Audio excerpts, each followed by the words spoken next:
Hi, can you talk about federal non-discrimination law and how it protects LGBTQ employees? Yes, and it's wonderful to be here. Good morning, everyone. And clearly, it's really good that there's food. Yeah, please eat. So, so there is a federal law that prohibits discrimination based on sex in employment. That's Title VII of the Civil Rights Act of 1964 that says you cannot discriminate on the basis of sex. And that covers employers with 15 or more employees.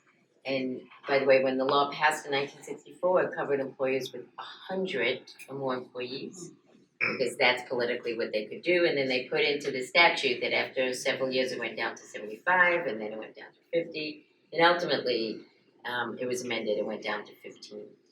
But as you just heard, MCAT was founded in 47, right? And there were other states that also had commissions that enforced the state law against discrimination. So in the statute, Congress said there has to be coordination between the federal agency and those state agencies.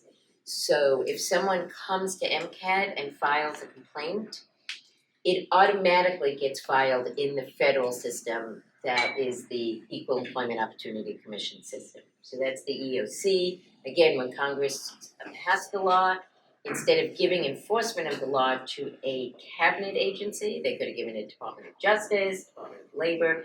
They created a completely new agency that had to be bipartisan. So 5 commissioners named by the president, confirmed by the Senate, no more than 3 from the same political party.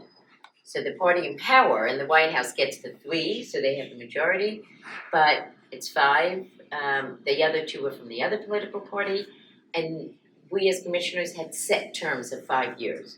So even if a president from the other party came on, let's say I as a Democratic commissioner stayed on, even after President Trump got elected, which meant things could not change at the EEOC with this now.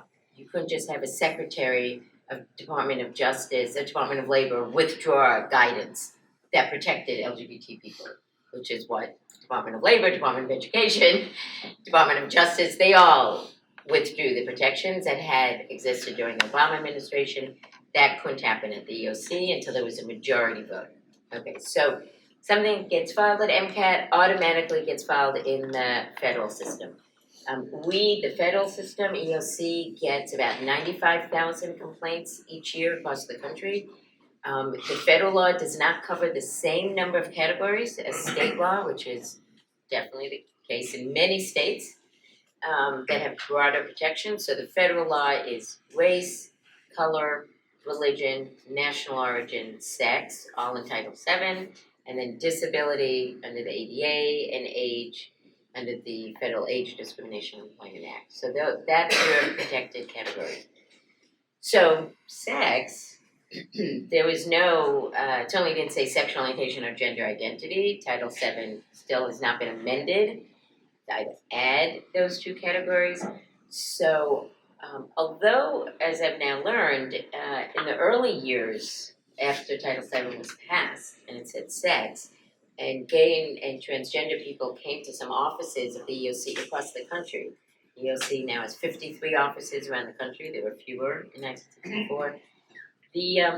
Some of the offices were like, oh, right, you could be covered, but this is sex discrimination if you're discriminated against because of the person you love or the gender, the true gender you're now presenting as. But ultimately, the commission itself issued decisions in the late 70s saying no. Gender identity was not sex discrimination, same thing for sexual orientation.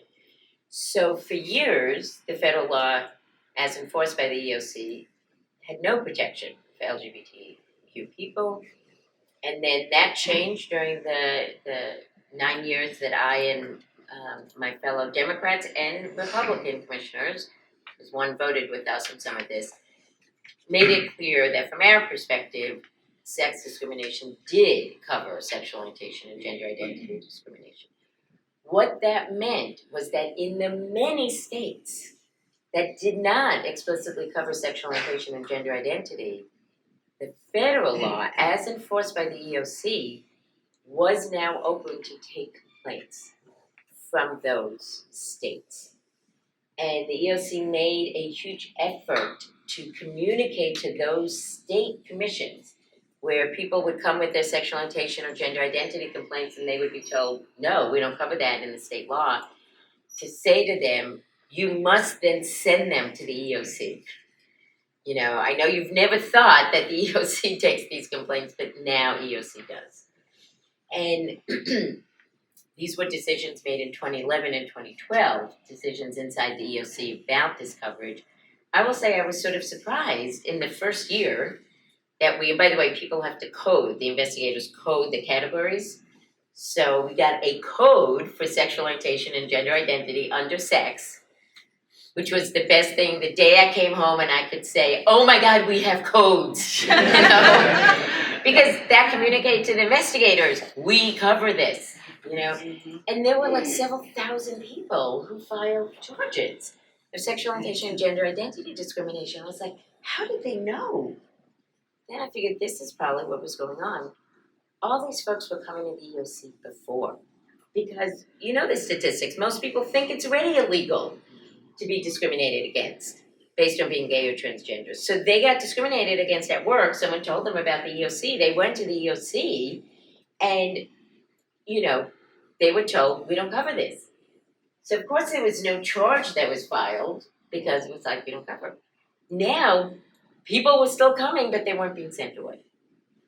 So the EEOC started getting literally thousands of charges each year.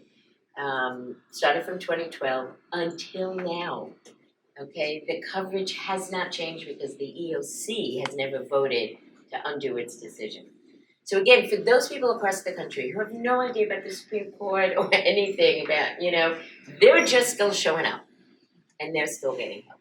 Now again, in Massachusetts, you're very lucky that you have MCAD in states where there are strong state commissions and they have lawyers, person is a lawyer, they end up going to the state because they get action faster than they would get at the EEOC, which is completely overwhelmed and under-resourced. You know, so it does what it can. But and then the last thing I'll say is the key thing about having EEOC and the state commissions is the person doesn't have to have a lawyer. Okay, you go to court, it's crazy if you're trying to do it without a lawyer. At the EEOC, at the state commissions, they're set up to help folks who don't have lawyers. And again, when they come, the EEOC takes in the complaint, it's neutral when it takes in the complaint. It then investigates, you know, talks to the employer, right, talks to witnesses. And then at some point, the EEOC will make a decision, like you heard on MCAT, whether there's reasonable cause to believe that discrimination may have happened. Not that it absolutely did, but at least reasonable cause. And at that point, EEOC switches over to essentially being an advocate for the person in negotiating with the employer and potentially, if the negotiations don't work, suing the employer. Thank you. I just learned a lot.